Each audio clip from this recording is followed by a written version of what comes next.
Halo teman-teman, saat ini saya sedang berada di air terjun Sri Getok yang berada di Gunung Kidul.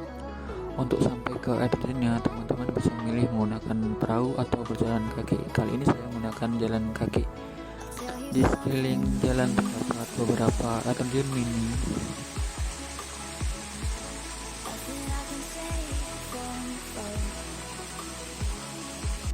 Nah, saat ini saya sudah sampai di air terjun Sri Getok.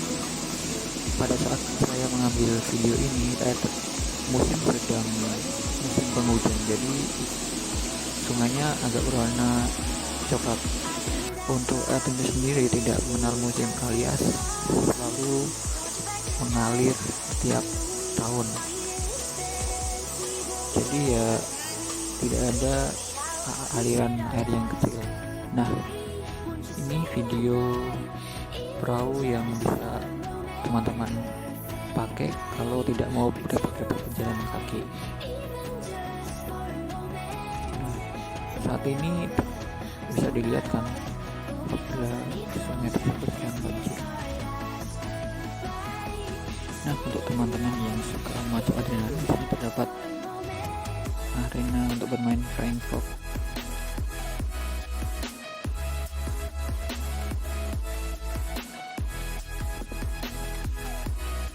Di sini juga terdapat warung-warung yang banyak di area parkir. Ya, tadi adalah air terjun Sri Getok yang berada di wilayah Libran, Payung Gunung Kidul. Semoga teman-teman bisa sedikit tahu lah informasi tentang air terjun Sri Getok tersebut, dan semoga kawan-kawan bisa berkunjung suatu hari nanti ke air terjun ini. Sekian dari saya, terima kasih.